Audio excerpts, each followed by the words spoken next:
Welcome to St. Gabriel's School.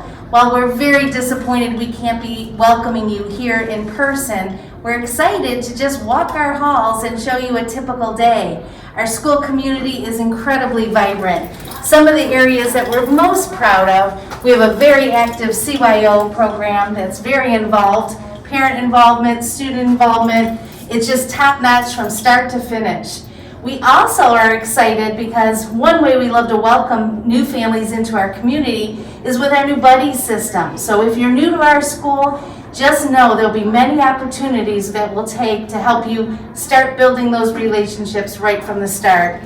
And probably the pride and heart of our school is our incredible PTU. We encourage you to become involved in that as soon as you are welcomed into the family, because they do amazing things. Without them, you'll see their handprint on many things as we travel through our classroom. And although we will miss you, you will be able to see a very special and candid glimpse into what our classrooms look like each and every day. These are actual lessons that we kind of just popped in on throughout this video. So enjoy, and we hope to see you as soon as we are able. Our junior kindergarten preschoolers here at St. Gabriel are infusing amazing standards throughout their day. For example, we're about to see them working on positional words, which will later be incorporated into their writing. And I'm pretty confident they're going to have some movement going on, because engaged learning at this age is a key priority to keeping our kids actively engaged. Let's see who remembers the positional word on. Leave it on your table. Let's see who follows that direction. Okay. You ready? Did I miss someone? We did behind. Oh my gosh, good job remembering those words. We did by your arm. What about cotton? Oh, you guys are remembering. Okay, you ready? Show me above. Where's above? Remember, this is on. This is above. Are you ready? How's our song go? Snowflake on my face, on my face. There's a snowflake on my face, on my face. What a silly thing to have a snowflake on my face. There's a snowflake on my face, on my face. Show me next to your shoulder. Next to. Where's next to? There's a snowflake next to my shoulder, next to my shoulder. There's a snowflake next to my shoulder, next to my shoulder. What a silly thing to have a snowflake next to my shoulder. There's a snowflake next to my shoulder, next to my shoulder. Here we are in our kindergarten hallway. As you can see, it's like a winter wonderland here. And believe it or not, our kindergartners have been doing research on how animals survive during the winter months. Let's go take a look and see what they're doing. Very good. And who do you think hibernates in the burrows? Who? Snakes and rabbits. Right. And do they stay awake, or do they, what's the word I'm looking for? Hibernate. That's right. So they go to a deep sleep during the winter time, right? All right, so we need to now get the dirt. So take your brown and go ahead and color up to, right to this line right here. Okay? And that dark little strip is going to be the mud. Not just any animals, and not just talking about how fun they are to look at, but we've been talking about how they change to survive. What did we talk about some animals doing yesterday so that they can survive in winter? What did they do? Fiona?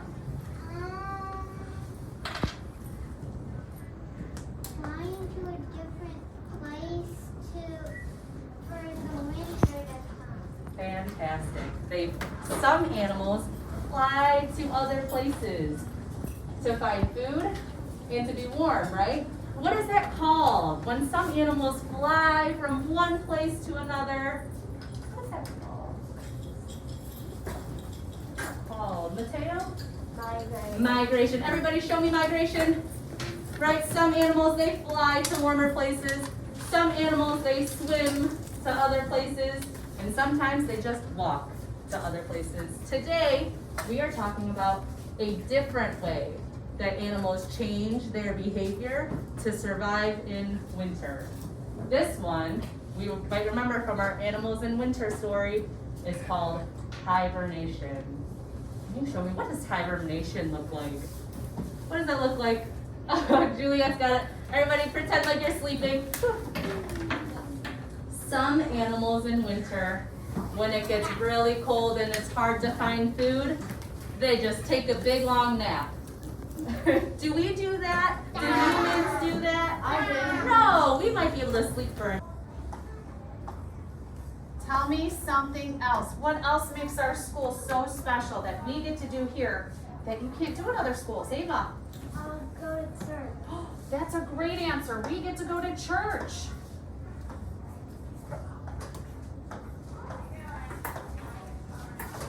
And what do we get to do at church that we cannot do other places? What is so special about going to church? What do we think? What else do we get to do? Massimo, say that again. Pray. We get to pray. Now here's what we're gonna do. You are gonna get a very special paper. And we're gonna do our very best writing. Okay? And we're gonna start with this sentence right here. I'm actually gonna just put this part right here. And it's, we love our Catholic school. So my friends at home, go ahead and get this paper right here. And my boys and girls here, I want you to put your name on the back, okay? And I want you to write this part. If we've noticed, what does our sentence begin with? Adeline. It begins with a capital letter. What is in between each of my words? Parker. Lowercase letters. Well, there are, but what do I put in between them? Periods. What's this? The finger. Yeah, we're going to put a finger space between each word. But also, what is our sentence going to end with when we are all done? Leo. In Mrs. Keith's class, as the students were actually doing a writing activity, I just love how they naturally infused our Catholicity into all that they do.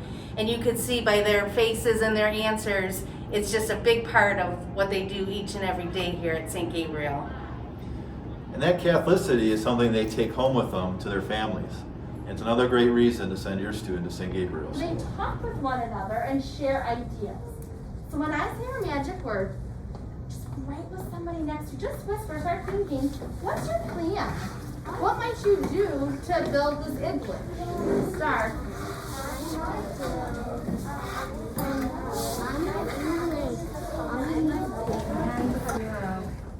Okay, what were some of your thoughts? How might you build this igloo? What are you gonna do? Paige, what do you think?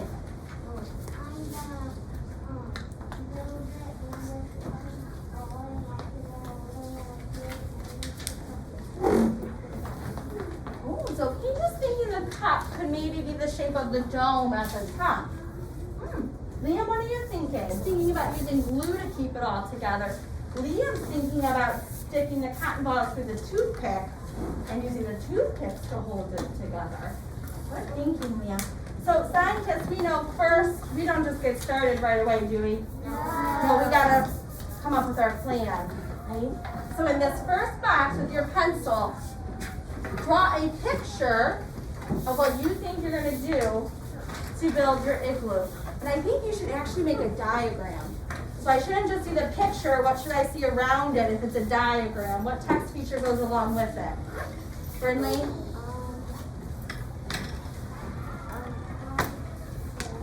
Yeah, you're right, where it's gonna be pointing. What's gonna be pointing to it? What's that called? Aaron? Labels. Right, so your labels for this might be, oh, that's gonna be a cotton ball, so you might write cotton ball.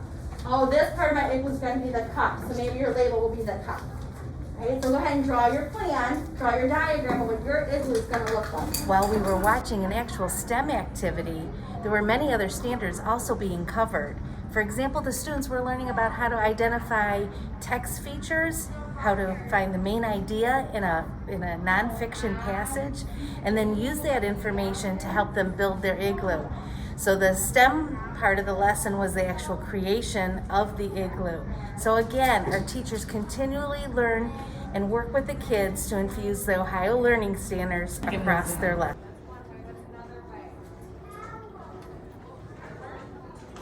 In second grade, the focus is on their sacramental experiences through the gift of reconciliation and First Holy Eucharist.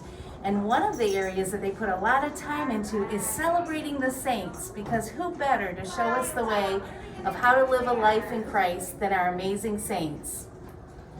This is something that all our second graders really work hard on, is try and discover the meaning behind why the saints became the saints. And it's a great role models for our students each and every day. Hold on, we're not ready for the computer yet. For religion, we're going to be working on our saint report. You all picked a saint that was special to you, and we hung it in the hall, and you did that project. So now you're going to do this, and on it you're going to write all about saint. You're going to put your saint's name. What do you have to remember about your saint's name? It already says saint up here. Ty. The first letter has to be capitalized. Ding, ding, ding. First letter has to be capital. Okay? I am the patron of, so everybody's saint is a patron of something. Okay, and I know some of you might not know that yet, so we'll get to it. The feast day, which you all know, we might just not all remember, but we'll help you. And where they are from on the map. Now, you might not know where exactly it is on the map, but when we look it up, you're gonna write the place right here, and then Mrs. Leasy and I will help you find where it is on the map. And then we want you to find 2 interesting facts about your saint. When you're done with all that, you're gonna draw your picture of your saint. Now I have a question. Some of you aren't gonna know the patron of, or where they're from, or maybe an interesting fact. How are we gonna figure that out? How are we gonna figure that out, Henry?